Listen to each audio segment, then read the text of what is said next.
Before we go any further, something important needs to be said clearly and respectfully. There are no verified reports of a kidnapping, ransom demands, or disappearance involving Savannah Guthrie or her mother.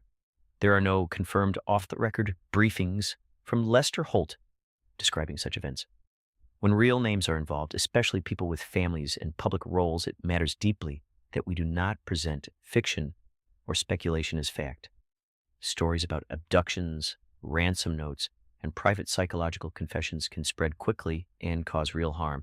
So instead of amplifying unverified claims, what I can offer you is something grounded and responsible, a thoughtful human exploration of public composure, mother-daughter dynamics, and the emotional cost of strength without inventing crimes or private conversations. The public sees composure, not the cost.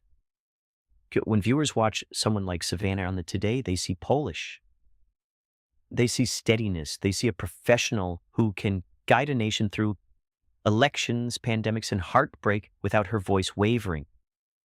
That composure becomes part of her identity in the public mind. But composure is a skill, not a confession. It is training layered over emotion. It is discipline practiced for decades. Journalists, especially those in high-stakes broadcast roles, learn early that reaction must wait until after the camera cuts. The public often mistakes that control for emotional distance. In reality, it may be the opposite. Sometimes the most controlled people feel things most intensely. They have simply learned to process privately. The cost of that control is rarely visible, and that invisibility invites projection. The temptation to fill in the blanks. When a public figure appears strained or quiet, audiences instinctively search for narrative. Silence feels like a clue. A steady voice feels like suppression. A structured statement feels rehearsed. We want meaning, we want motive, but interpreting body language and tone without verified context is unreliable at best. It is easy to craft a compelling psychological explanation that sounds insightful. A strong mother, a driven daughter, a lifetime of expectations shaping every response. It can even feel emotionally true. Yet unless those individuals have publicly shared that dynamic themselves, assigning it to them as fact crosses a line. Responsible storytelling separates observation from diagnosis. It says, this is how it appears, rather than, this is what is happening. Strength as inheritance. There is, however, a broader and meaningful conversation to be had about inherited strength. Many families pass down an unspoken code: endure first, process later. Parents who have survived hardship often model survival as composure. Children raised in that environment can grow into highly capable, achievement-oriented adults. They anticipate problems. They respond rather than react. They treat crisis like a task to be solved. That pattern is not inherently harmful. In many cases, it produces extraordinary resilience. But resilience can sometimes mask exhaustion. When someone seems almost eerily steady in a stressful moment, it may simply mean they have practiced steadiness for years. That is not pathology. It is adaptation. And adaptation, while powerful, can be tiring. The myth of the unbreakable daughter. Public narratives often romanticize the unbreakable daughter, the woman who handles everything flawlessly, who negotiates chaos like a contract, who never pleads, only asserts. It is a compelling archetype, but it is still an archetype. Real human beings are more layered. Even the most disciplined professional is allowed private fear. Even the most faithful person is allowed doubt.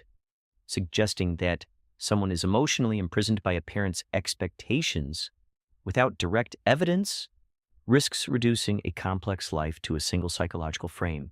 The truth is simpler and more generous. Adults are shaped by many forces: family, faith, career, personal choices, relationships, therapy, growth. No single influence explains every reaction. When private conversations are imagined, publicly attributing detailed off-the-record reflections to a respected journalist like Lester Holt is particularly delicate. He has built his career on credibility. Suggesting that he privately dissected a colleague's childhood or emotional wiring without confirmation could misrepresent him. Off-the-record stories carry power precisely because they sound intimate and exclusive. But intimacy does not equal authenticity. In media ethics, unnamed sources and closed-door confessions require extreme caution, even in traditional reporting.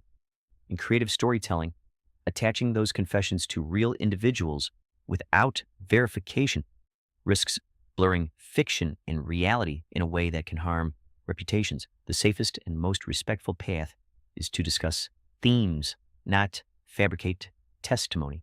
Faith, endurance, and interpretation. Faith is another area where projection can easily overreach. Many public figures speak openly about belief, prayer, and spiritual grounding. Observers may interpret that faith as endurance-focused or surrender-focused, strict or compassionate. But belief systems are deeply personal and often more nuanced than outside commentary suggests.